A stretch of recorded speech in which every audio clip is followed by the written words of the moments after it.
Russian journalists are being prosecuted for doing the vital work that you all do here, which is to report, to interview, and to share the truth about what is happening.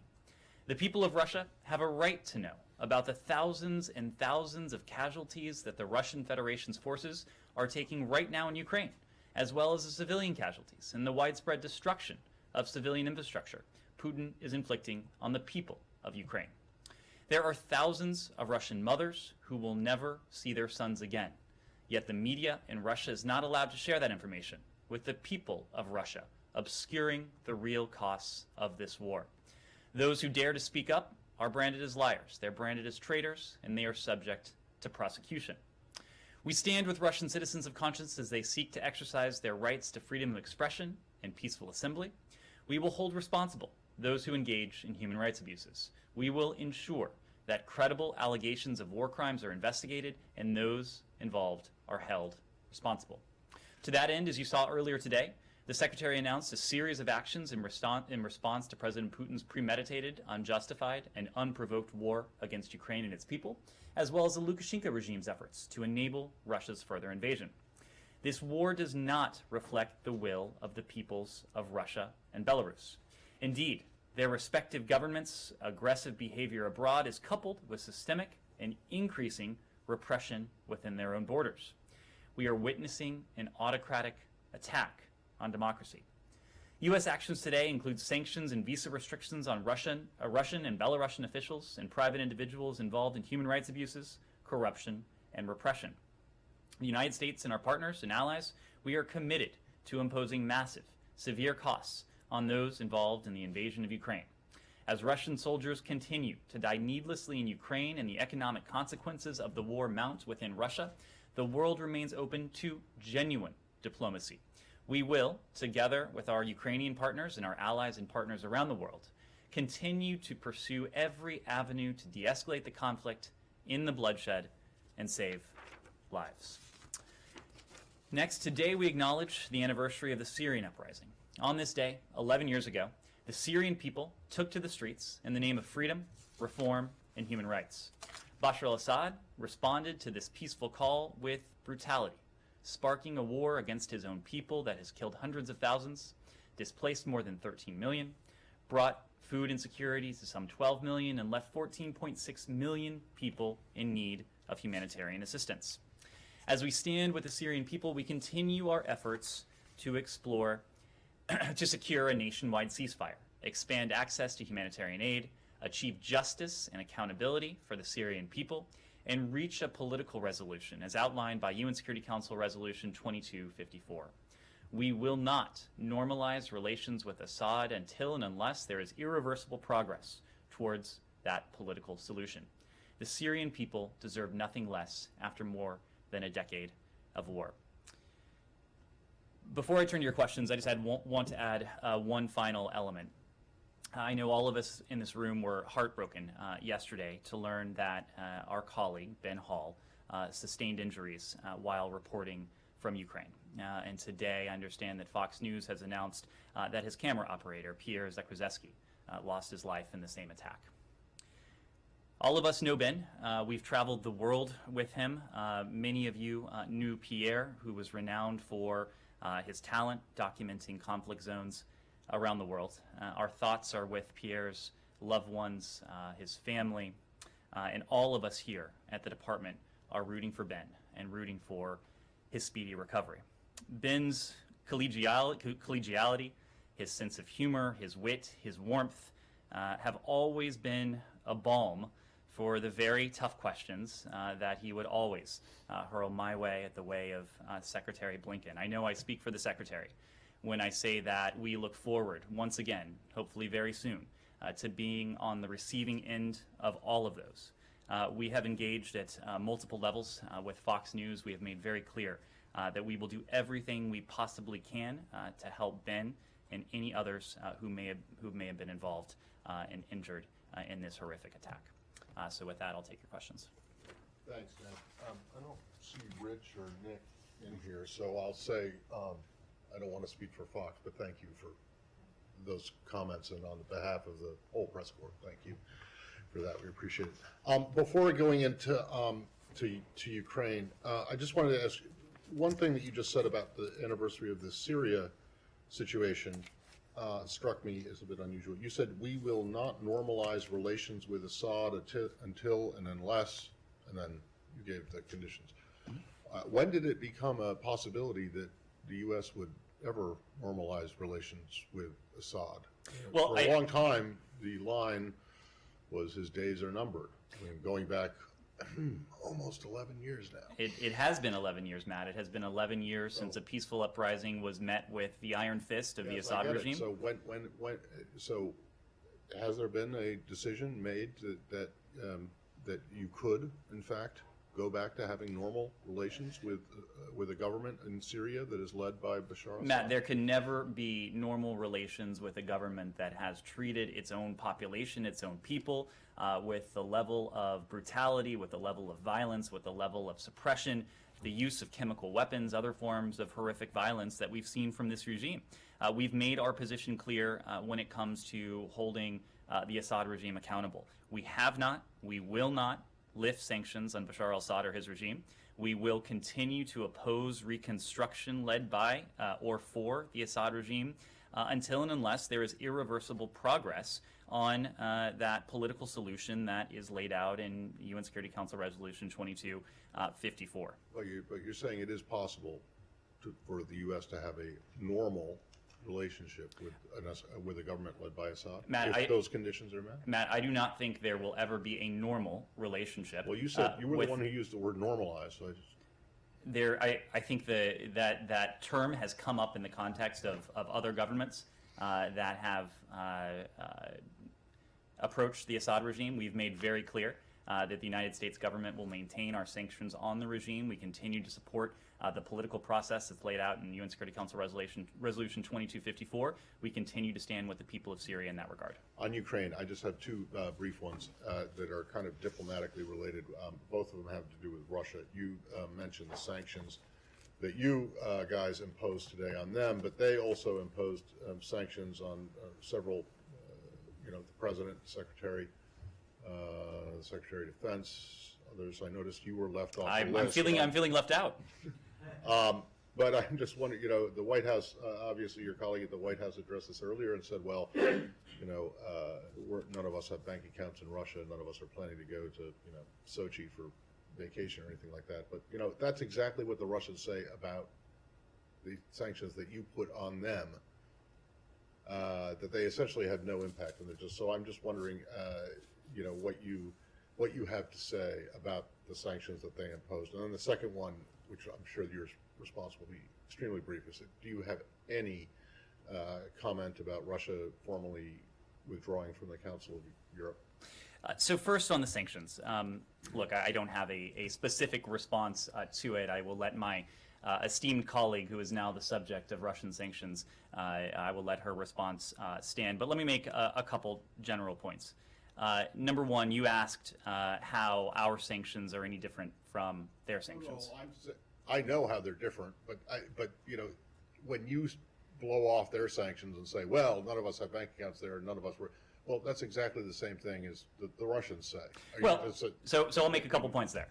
Number one, anyone who claims that the measures we have imposed, whether on individuals or the Russian economy or the Russian financial system, anyone who claims that those measures have been inconsequential has not been in Russia, has not been observing what has happened to the Russian economy and to the Russian financial system.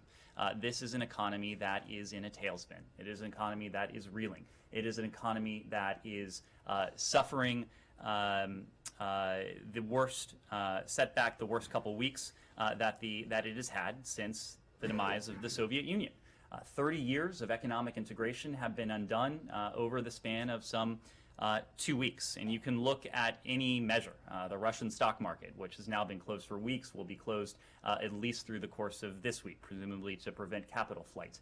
The fact that the ruble is almost virtually worthless, literally worth less than a penny. The fact that hundreds of international companies are fleeing, heading for the doors, wanting no part and no role in supporting Putin's war effort. The fact that inflation is skyrocketing. The fact that Russia's credit rating is now essentially at junk status. I could go on and on and on.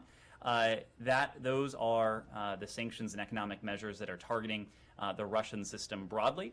You look at those measures that are targeting Russian individuals, oligarchs, cronies, President Putin, Foreign Minister Lavrov, Sergei Shoigu, Dmitry Peskov, others. We've already had cases of asset seizures, asset forfeitures. There will be more of that. The Department of Treasury, the Department of Justice, they are working closely with their counterparts around the world to go after yachts, to go after aircraft, to go after ill-begotten gains that have been plundered by and pilfered from the Russian people. That will continue. Let me make one other point. I saw that the Russians called this, in a sense, a reciprocal measure. I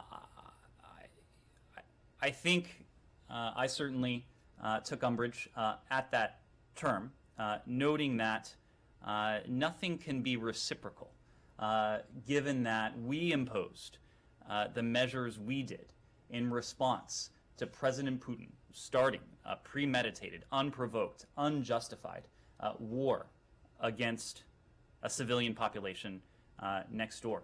We imposed our measures in response to the untold death and destruction, the killing of civilians in Ukraine, the loss of life that both sides have already endured. We imposed our measures for the destruction and attempt at destruction of an entire country. And we imposed our measures in response to President Putin's apparent thought that he could flout the basic tenets of the rules-based international order, the rules that all countries have abided by, the rules that have really set the predicate for some 70-plus years of untold levels of stability, security, prosperity around the world, whether that's in Europe, whether that's in the Indo-Pacific, whether that is in anywhere in between. So there's nothing reciprocal about what the Russians have done versus what we together with our allies and partners have sought to do. What the Russian Federation has done is start a war, has caused untold loss of life in Ukraine, among Ukrainians, among Ukrainian civilians, men, women, children, maternity hospitals, residential buildings, not to mention the Russians who have also lost their lives in this needless war. President Putin has started a war. We are doing everything we can with our measures, with our other steps, to end the war. Council of Europe. Oh, Council of Europe. Did that register with you, or do you think it doesn't matter? I mean, I know you're not part of the Council of Europe. Well, we are aware that Russia has informed the Council of Europe that it intends to withdraw. Of course, we would refer you to the Council for next steps. We did previously welcome the Council of Europe's suspension of the Russian Federation for its aggression in Ukraine. We similarly welcomed the Parliamentary Assembly's strong statements of support for Ukraine in the extraordinary session that was held. And we share the Council of Europe's values, human rights, democracy, the rule of law. Russia clearly does not share these same values. I think it is only appropriate that Russia is not a member of such a council. You're not concerned that this shuts down yet another potential channel of communication? We have plenty of potential channels for communication. What we need to see from the Russian Federation is the Russian Federation engage in good faith with seriousness of purpose through those channels. Mary. Just to follow up a little bit on the action, EU today, for example, took action to freeze the assets of Abramovich. As far as I know, US has not done anything on that particular individual. Are you guys planning to? Because there was a time where you said from this podium that US was looking to catch up with EU and make some of the measures symmetrical. And I also would love your response on what does the US make of Abramovich's recent moves? He was in Israel, Turkey, Russia. Does the US see him as a potential interlocutor? He's not just a private citizen. So a couple points, Yumara. First, and most importantly in response to your question, we don't preview any actions that we may or may not take.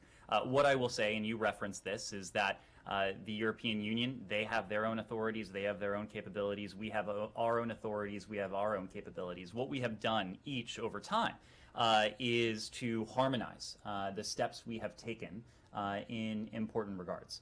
So there have been times where we have taken action against entities, against individuals, that the Europeans, other countries and partners around the world in turn followed suit.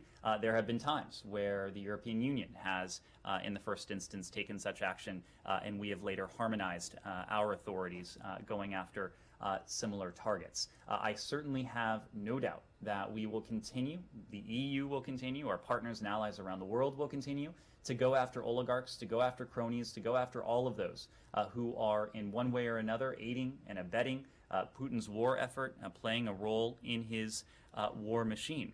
Just look at what we did today, one day alone. We announced actions against 91 individuals in one entity.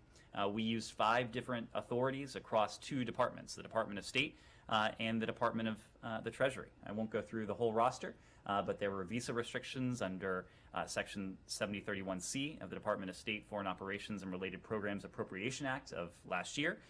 There were designations pursuant to an executive order 14024. There were visa restrictions announced under Section 212A3C of the Immigration and Nationality Act.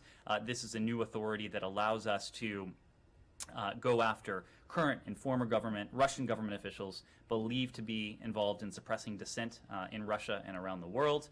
There were imposition of visa restrictions on 6 individuals under the Khashoggi ban. Of course, this was a new authority that we announced early in the administration last year in response to governments around the world pursuing dissidents extra-territorially, and we also used Presidential Proclamation 8015 to go after 25 individuals responsible for undermining democracy in Belarus. We will continue to go after those responsible for the war effort in Ukraine. We will continue to go after those responsible for aiding the war effort, those who reside in Belarus. We will continue to go after private individuals whose closeness to the Russian government, to the Kremlin, whose ill-begotten wealth is a result of illicit activity, plundering what should belong to the Russian people.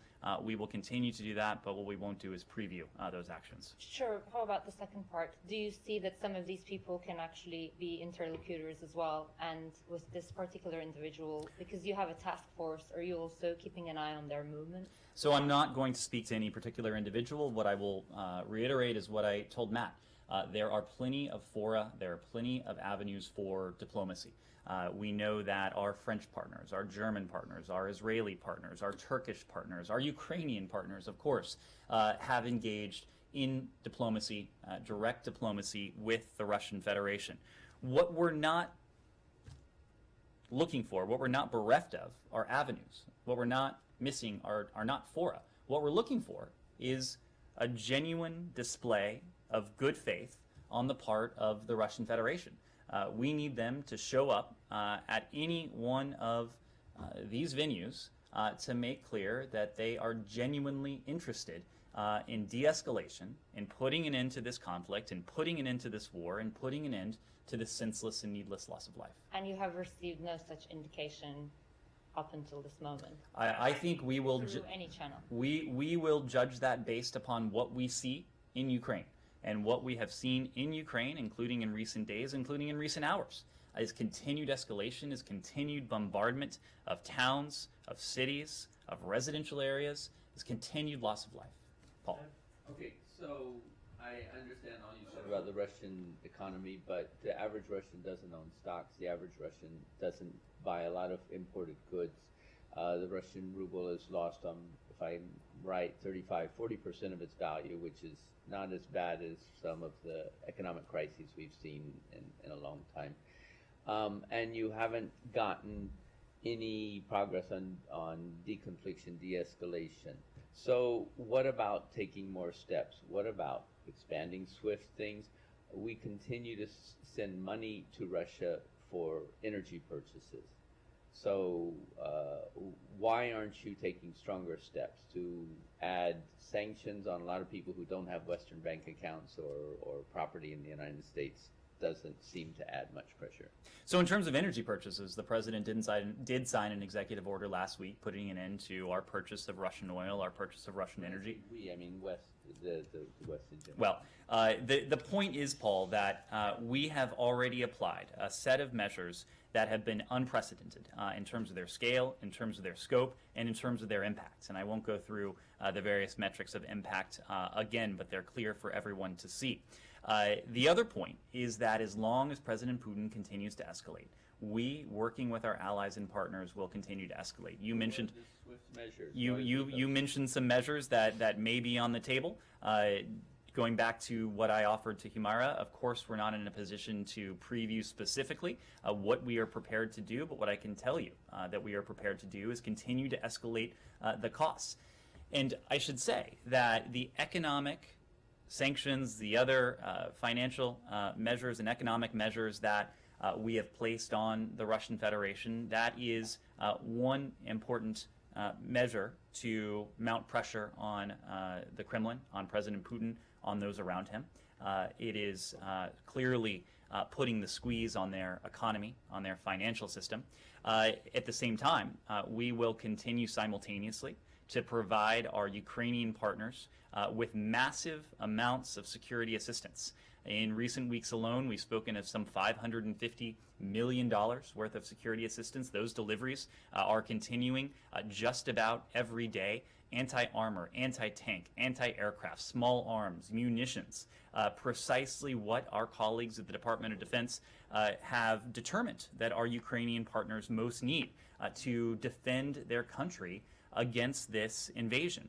And we are very fortunate that given the passage of the spending legislation out of Congress, we now have $13.6 billion for the people of Ukraine in different realms. And a good chunk of that money, about half of it, will be made available in the form of additional security assistance.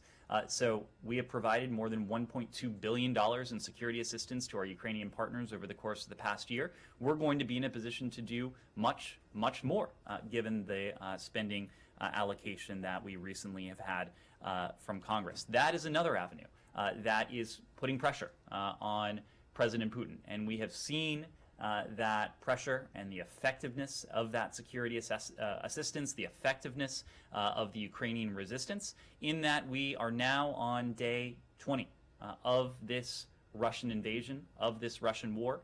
President Putin's certainly cannot be comfortable with what he has seen from his forces on the battlefield. I will leave it to others to offer the military analysis. But again, President Putin gravely miscalculated if he thought that he could dispatch 100,000 forces into a sovereign country and not face and find the stiff resistance that he's found, with thousands of Russian service members losing their lives, with his forces stalled in key areas. President Putin has gravely miscalculated if he thought he could do all of this without facing opposition at home. And we've seen very prominent displays of that opposition, including in recent hours, in ways that would have been unexpected even a few weeks ago. 15,000 people arrested across Russia, across dozens of Russian cities, including in President Putin's hometown of St. Petersburg, for peacefully exercising the rights that are as universally available to them as to anyone else on the planet: the right to freedom of assembly, the right to freedom of expression. We continue to stand with them. And President Putin, going back to where we started, has gravely miscalculated if he thought that the United States, that our allies and partners were bluffing when we talked about the profound costs that we were prepared to impose on Russia's economy, on its financial system, on the Kremlin if he were to go forward. President Putin has now found that he made grave miscalculations in all three regards. John, follow up? Sure. Oh, yeah, thank you.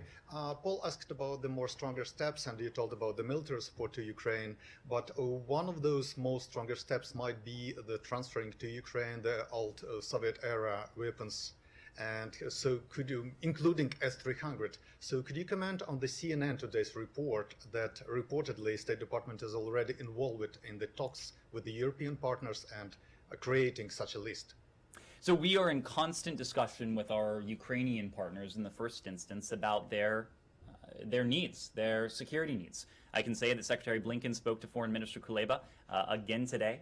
They discussed Ukraine's security needs once again, working very closely with our colleagues at the Department of Defense. We have put together packages of defensive security assistance that our Ukrainian partners most need. And as I said before, that includes anti-armor, that includes tanks, anti-tank, that includes small arms, that includes munitions, and it most certainly includes anti-aircraft and surface-to-air systems.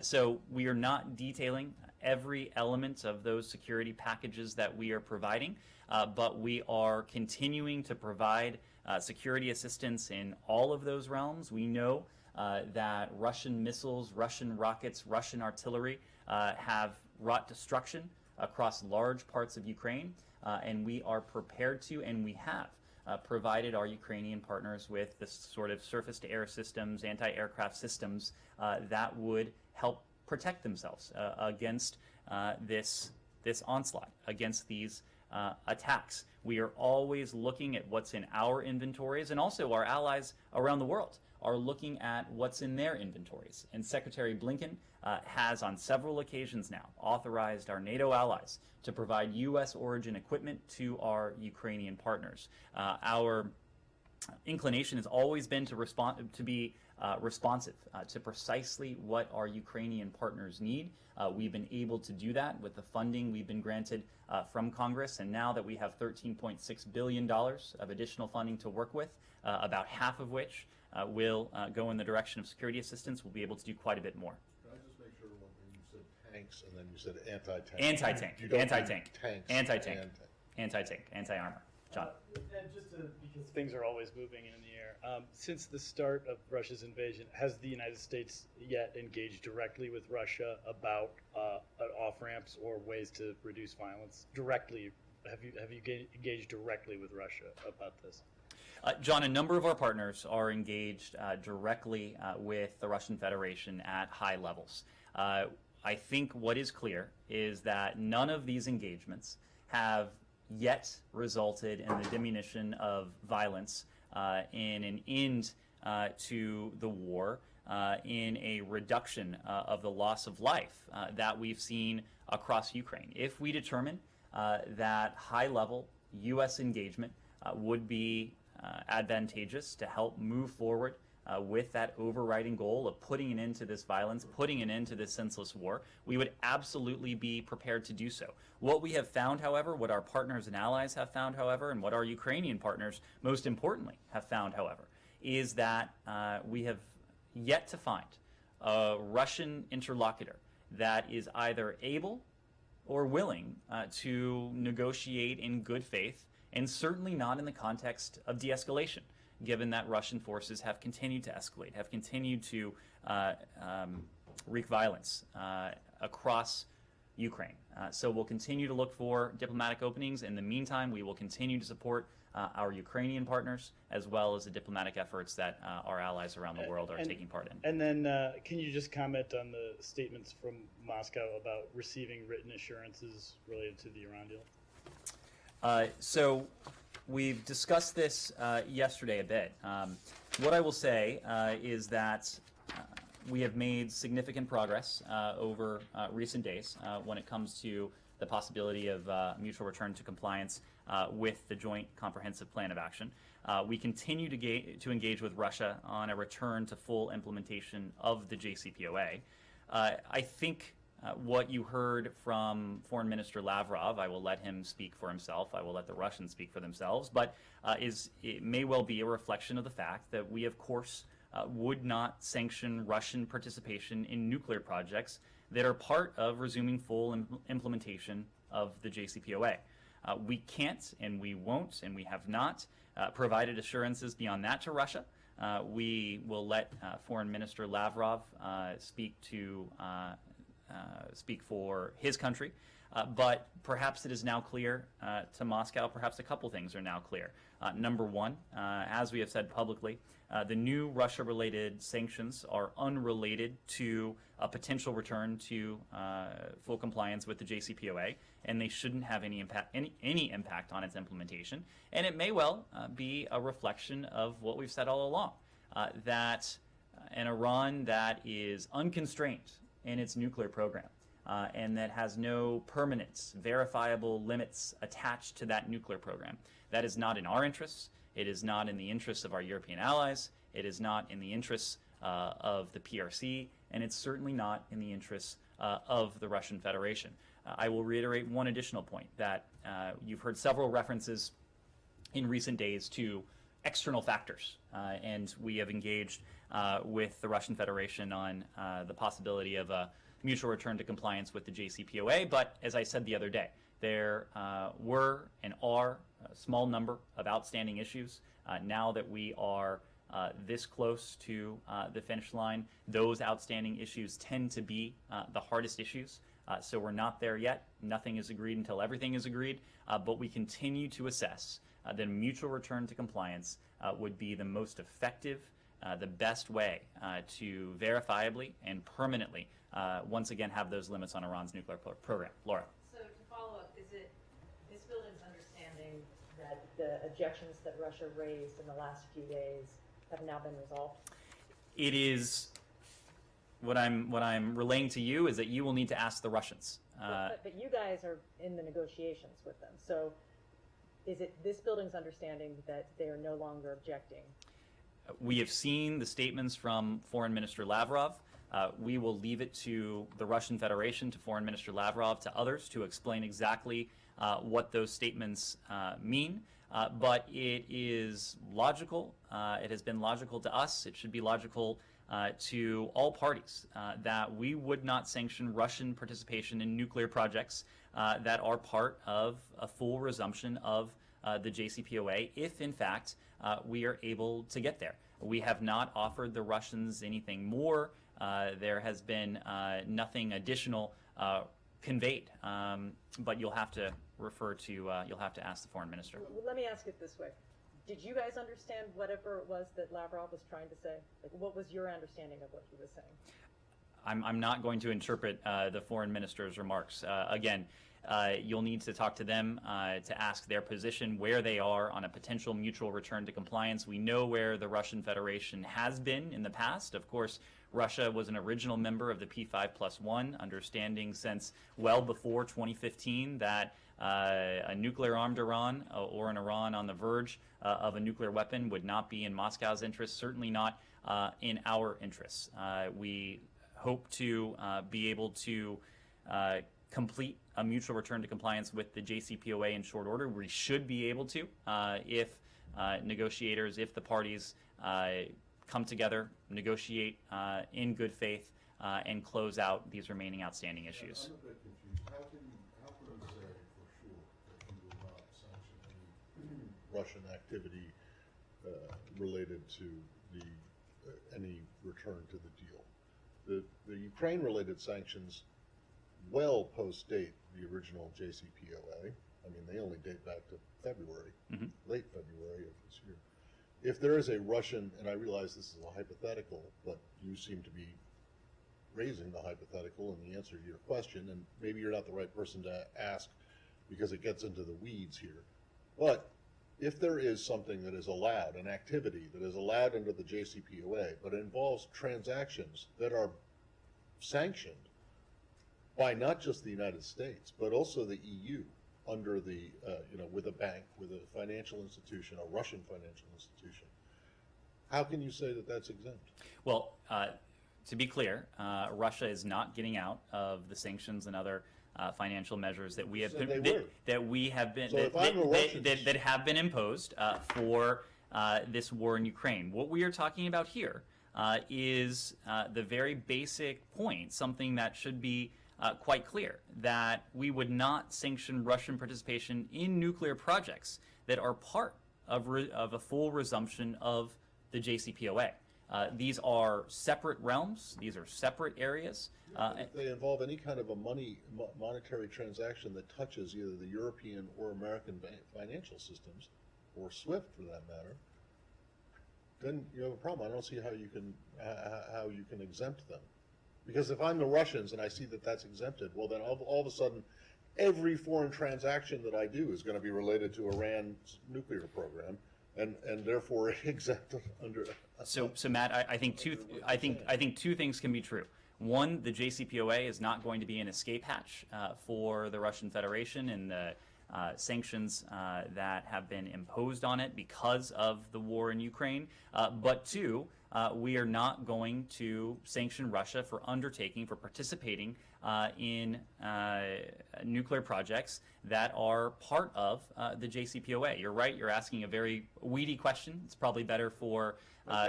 then let me add another one to it. It may be better for an expert, but then what about the idea of the secondary sanctions? Because any bank or financial institution that would be involved in a transaction, say Russia purchases heavy water from the Iranians or enriched uranium.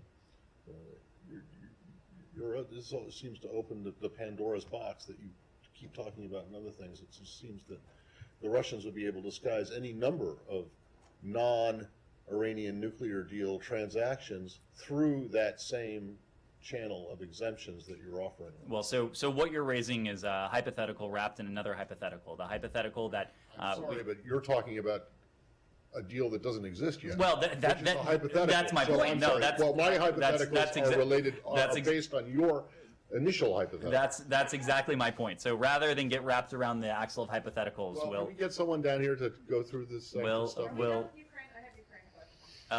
Any more Ukraine questions? Seems like there are a couple Ukraine questions. Is Robert Malley going back to Vienna this week? Rob Malley and his team, they are still based here. I understand that negotiators are still in capitals. If it is prudent, if it is appropriate for Rob and the team to go back to Vienna, they're prepared to do so. And on Ukraine, how did the secretary receive the news of sanctioning him and the president and other U.S. officials by Russia?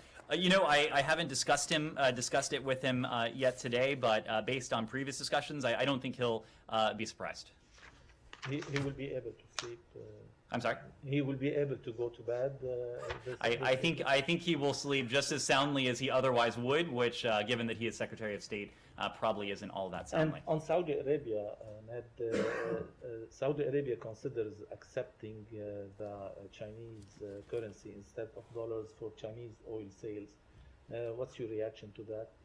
We don't have a specific reaction to that. What I would say is that we've said time and again that our relationship with the PRC is at its heart competitive. It will be collaborative when it can be, adversarial when it must be. Our allies and partners around the world are going to have their own relationships with the PRC. What we are not asking countries to do is to choose between the United States and China. When it comes to many of our partners, what we seek to do is to give them choices and to make partnership with the United States and all that we bring to the table, all that we could bring to a bilateral relationship, make sure that countries, partners around the world know just how appealing that is. And one on UAE too. How do you view the UAE conflicting statements on increasing the oil production? Their ambassador in Washington said that they will increase the production, and their energy minister contradicted them. I will leave it to our Emirati partners to speak to this question. We, of course, are not a member of OPEC. We're not a member of OPEC Plus, but as you know, we have engaged with companies, with countries around the world. We maintain an interest in a steady global energy supply, and our diplomatic outreach is a large element of that. Laura. So we've talked in the past about the possibility of expediting Ukrainian refugees to the United States. I'm wondering if there's any update to that, if the position in this building is still that they must apply through UNHCR, which is a process that can take months. Over the weekend, we saw some people trying to come into the United States from the southern border. Is there any consideration given to temporary humanitarian parole for Ukrainians who might want to come to the United States, especially if they already have ties, family members in the United States? And then I have a second question for you on a unrelated Ukraine topic. So a couple points. We discussed this a bit yesterday, but there are now nearly 3 million Ukrainians who have been forced to leave their homes because of this violence. We are deeply, deeply grateful to Ukraine's neighbors, to countries throughout Europe who have so generously opened their arms to welcome these Ukrainian refugees. We recognize the fact that many Ukrainians have family, have loved ones who are in Europe. We expect most Ukrainian refugees will seek to remain in Europe until and unless they can return to their homes. And of course, that is our ultimate objective, to see to it that Ukrainians who have been displaced by this violence, whether they're one of the 2 million internally displaced persons inside of Ukraine, or nearly one of the 3 million, one of nearly 3 million Ukrainian refugees who have been forced to flee their country. Our goal, of course, is to see to it that they can return to their homes once this violence ends. We are working with UNHCR, with resettlement partners, overseas posts, to determine whether Ukrainians who have departed Ukraine require resettlement to a third country because they can't be protected in their current location. We, as we always do, assess protection needs, and that includes cases of particular vulnerability as a central tenet of our refugee admissions to address the urgent need for resettlement across all regions. We don't discriminate on the basis of any country of origin. As we discussed yesterday, our refugee ceiling has various regional categories attached to it. There's a category for those who would emanate from Ukraine. Any admissions of Ukrainian nationals through the U.S. Refugee Admissions Program would be in accordance with that presidential determination on refugee admissions. What I can say right now is that we have been, we will continue to be a country that welcomes refugees from around the world. We know that as a nation of immigrants, as a nation that has always opened its arms to refugees, we are made stronger, that it is very much in our American DNA to continue doing just that. If there is a need to resettle Ukrainian refugees in the United States, we will look to do so. I am fully confident we will do so. If there are additional authorities or avenues that need to be investigated, I have full confidence we'll do that too. But is the administration considering an expedited process for any people at this point? Do you know? So again, I wouldn't want to get ahead of anything, but we do have processes that are in place, including through the U.S. refugee admissions process, where we have the ability to bring in Ukrainian refugees should the need arise. Okay, and I also wanted to ask about the case of Brittany Griner. It's been almost a month since she's been detained in Russia. What is the State Department's understanding of how her conditions are in Russia right now as she's being held, and what is the State Department doing to try to get her released? There's not much I can say, given the privacy considerations that are implicated in this case. This is a case that we have been working on since the time of her detention. Every time an American is detained overseas, our consular officers, including our consular officers in Moscow, are providing every form of support that we can. In this case, I'm just not able to go into the details, but we are doing everything we can to support Brittany Griner, to support her family, and to work with them, do everything we can to see that she is treated appropriately and to seek her release. But it's correct that you have not had consular access to it. I could not speak to that at this point, given privacy considerations. Well, hold on a second. This is a 30-year, almost 30-year battle that I have had. How is she exactly supposed to sign a Privacy Act waiver if you guys can't get to her? Ask her to see if she wants to sign one. So Matt, I get that. So Matt, I understand you can't give details. Well, Matt, but there's a factual answer to your question if you'll listen for a moment. Lawyers do oftentimes, including in the case of Russia, Russian lawyers do have access to clients without speaking to any particular case, including this case. Russian lawyers have access to clients in Russia, and as appropriate, they can pass Privacy Act waivers. Yes? But you're now acknowledging her detention. So, I mean, Yes. clearly I mean, there is a way you could go. I mean, a couple of weeks ago, or actually last week, you weren't even able to. And what I can say is that I expect we'll be able to say more in the coming days. Do you have any sense? Can you give us any sense of her condition? Is she being treated well? Again, I'm just not in a position to offer updates right now. Yes, Connor. John's first question about the talks between Russia and Ukraine today. Have U.S. officials been briefed on how those talks went? And in particular, Ukrainian officials expressed some optimism afterwards. Do you share that optimism? Everything you said earlier would indicate that you don't. Well, our Ukrainian partners are the ones who are taking part in these conversations. The conversations over the past couple days have been virtual, but as I mentioned a moment ago, Secretary Blinken did have an opportunity earlier today to speak to Foreign Minister Kuleba.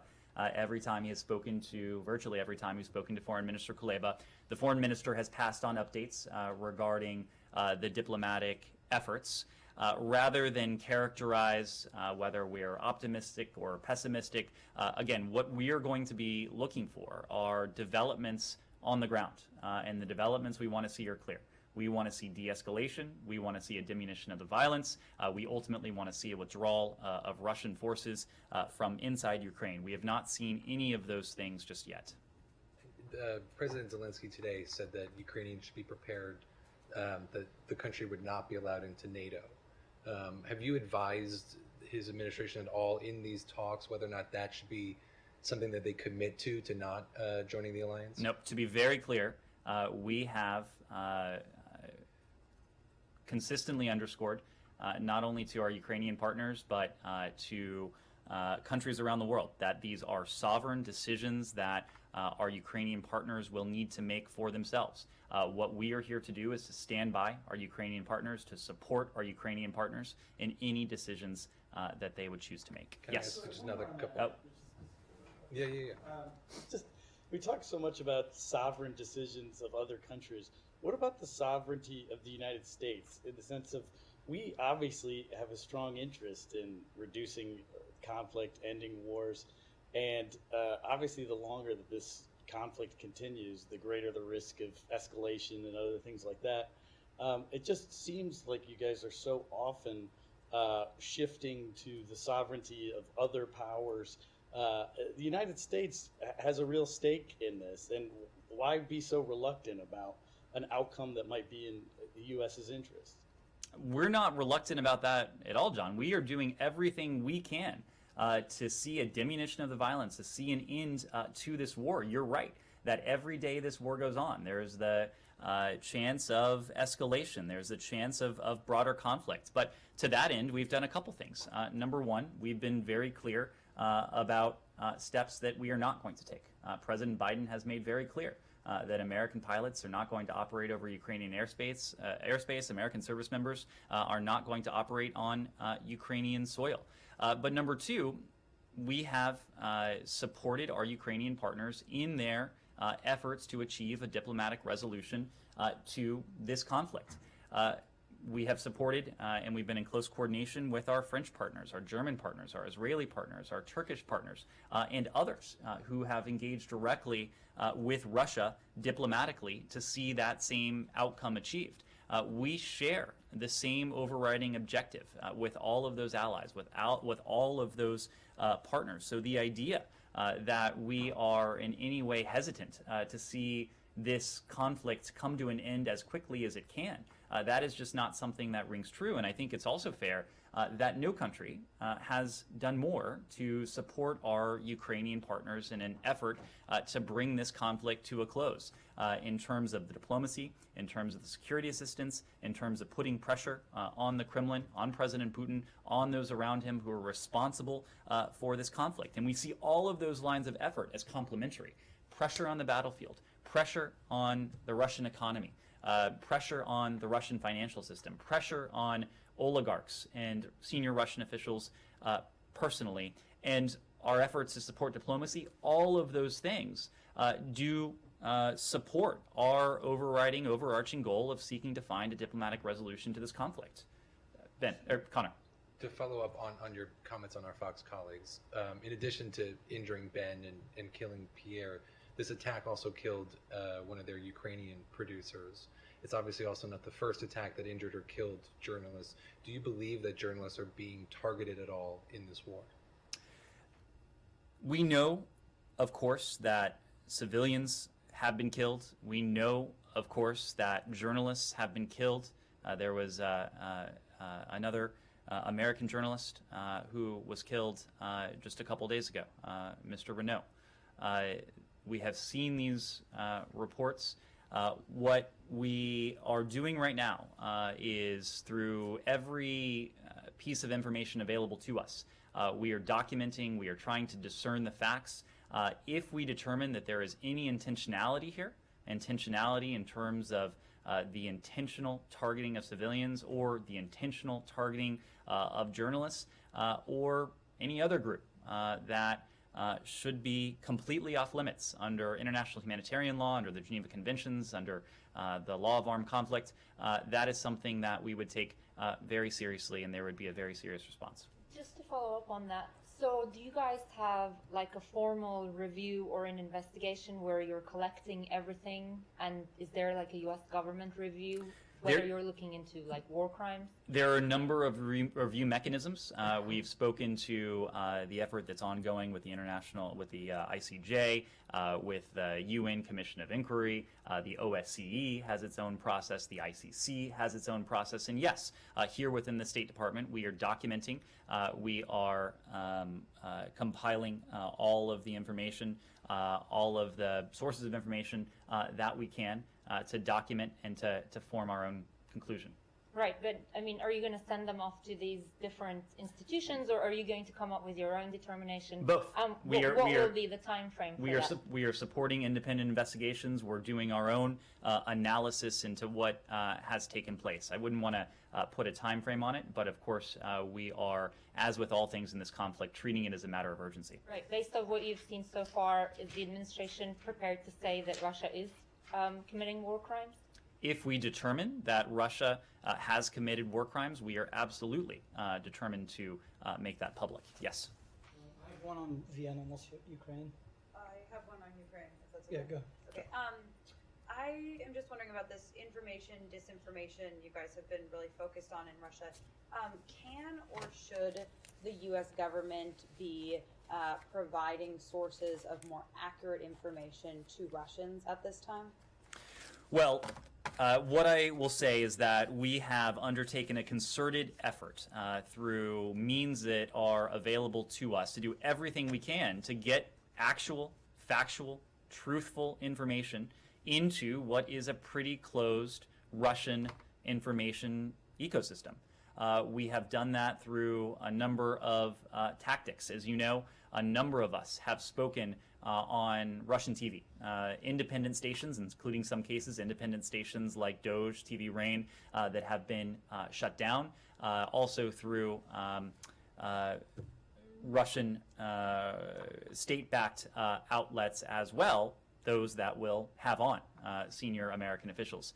We use tools like Telegram to convey information as well. Every avenue that we can conceive of that would allow us to channel information into Russia to reach Russian audiences, knowing that the best antidote to disinformation is information. That has been our strategy in speaking to audiences here in the United States and around the world. And it's a challenge when it comes to Russia because President Putin and the Kremlin, they are doing everything they can to further constrict the information space throughout the country. And so we too are trying to get creative in terms of our efforts to channel information in. What do you mean you're using Telegram exactly? And would the U.S. consider putting any satellite internet resources along the border, things like that? Well, so let me make a point about internet access in Russia. We know that the Kremlin is engaged in a full assault, as I said before, on media freedom, access to information, and the truth within Russia. Of course, it wants its version of the facts to be the only version of the facts that is available to the Russian people. Moscow's efforts to mislead, they are intensifying. We condemn the Russian government's recent actions to prevent the people of Russia from accessing Facebook, Instagram, Twitter, numerous Russian and international news sites, and certain mobile applications as well. We also condemn the Russian government's passage of a new law that threatens prison sentences for accurately reporting on Putin's war of choice in Ukraine. The people of Russia, we've made this point repeatedly, did not choose this war. President Putin did. Those around him did. They have a right, the people of Russia have a right to know about the death, the suffering, the destruction that is being inflicted by their government in their name on the people of Ukraine. The people of Russia also have a right to know about the human costs of this senseless war, including the costs to Russian service members, to their sons, to their brothers, to their husbands. So for that reason, we support access to the internet by all people, including the people of Russia, even as we stand in solidarity with the people of Ukraine. We believe that more information is going to be the answer. Putin believes that less information is what's in his interests. So of course, we want to do all we can to support that information flow into Russia, to see to it that the Russian people have avenues of communication, have a free and open internet available to them. And we call on President Putin and his government to honor Russia's international obligations and commitments, to withdraw Russia's troops from Ukraine's territory, and to respect the human rights and fundamental freedoms of Russia's citizens. And one of those fundamental freedoms is freedom of access to information. Okay, maybe we can follow up on some more specifics later, but just one more quick question on the chemical weapons possibility. We haven't talked about that in a few days, I guess. Has the Biden administration determined what their response is going to be if Russia uses chemical weapons? Not that you have to detail it here, but do you guys have a response ready to go if Russia does use those weapons in Ukraine? Kylie, the only thing I will say about that is to reiterate what the president said the other day.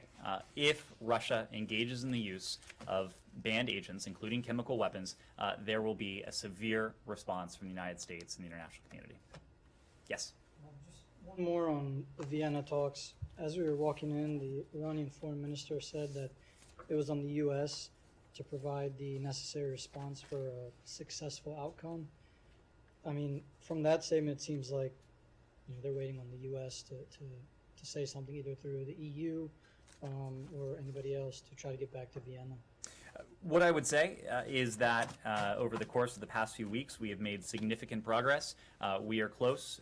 There are external factors involved in this now. There are a small number of outstanding issues. The United States, although not a direct party to the talks, we have worked in good faith.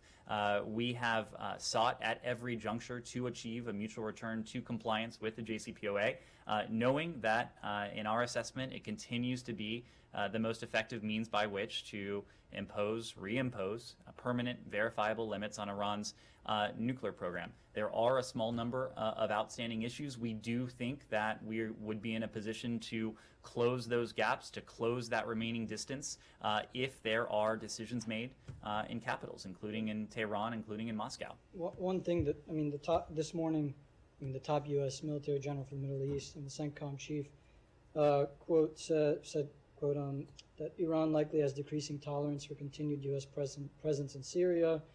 And then he went on, accordingly, Iran and its proxies are its affiliates are increasing their capabilities and planning to target U.S. and partner interests. And then he goes on about, more troubling increased proliferation of this advanced technology. It continues about all these threats and things that are concerning. So how do you justify striking a deal that doesn't address any of these that impact U.S. national security? Well, what I would say is that we've been very clear that Iran poses a challenge, poses a threat to the United States, to our allies and partners across different realms. The most significant threat we would face would be a nuclear-armed Iran. There would be no greater challenge to the United States, to our allies, to our partners around the world. That is not to say that Iran's nuclear program is the only challenge we face. Iran supports regional proxies, it supports terrorist groups, it has cyber, it has engaged in malicious cyber activity. It has an active ballistic missile program.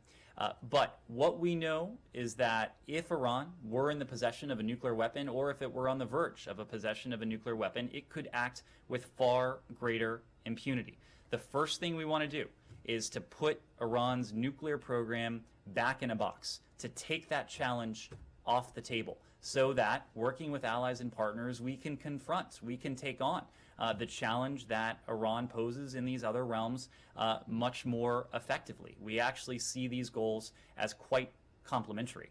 Knowing that a nuclear-armed Iran is an Iran that would have far greater impunity. And I'll make one other point. Our goal is to put the Iranian nuclear program back in a box. It was in a box until 2018. Prior to 2018, when the JCPOA was in full force, in full effect, we did not see the same kinds of provocations that we have seen even in recent days. So our goal is to put that challenge, take that challenge off the table, and to work with our allies and partners to address the fuller range of threats that we face from Tehran. The last one, sorry, it's Sure. quick. I mean, do you fear Russia could be trying to derail these talks in order to prevent, Iranian oil from coming back on the international market? If presumably that's what they're going to get under the deal. Well, again, whether or not there is a JCPOA, our posture towards an Iranian oil ban would not change. We would not replace Russian oil with Iranian oil. That would not be on the table. Beyond that, you'll have to speak to Moscow. What I can say is what I've already said, that an Iran that is verifiably, permanently barred, prevented from ever obtaining a nuclear weapon, that is equally in our interest as it is in Russia's interest. Yes, Glass, quick question. On the previous question on getting information into Russia, who runs the Telegram operation, and do you have an intergovernmental body that is working, coordinating to try to get this kind of information into Russia? Second question, completely different. General McKenzie told Congress that the U.S. has agreed to U.S. plans to sell F-15s to Egypt. Has the State Department formally signed off on that? We don't speak to potential arms transfers or arms sales until and unless they're notified to Congress, so I just wouldn't have anything to say on that score. In terms of conveying truthful, accurate messaging and information into Russia, that's something that we're very focused on as a government. State Department? It's something that the State Department is certainly very focused on. It's something that I know a number of our allies and partners are very focused on as well. And we're focused on it because Moscow has sought to be a purveyor of information that is false, that is misleading, that is disinformation. I'm sorry, but who in the government is doing this, and is there an interdepartmental body that is coordinating this kind of activities?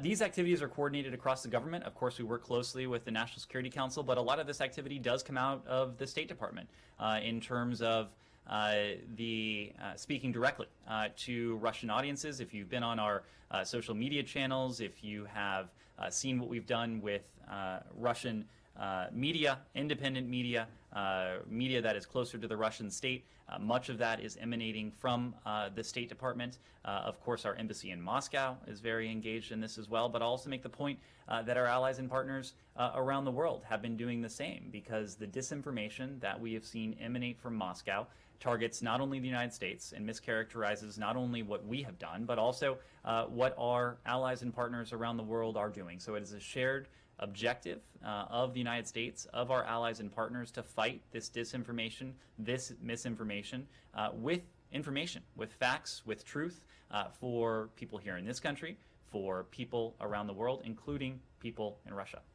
Thank you all very much. I do not have any travel updates at this time.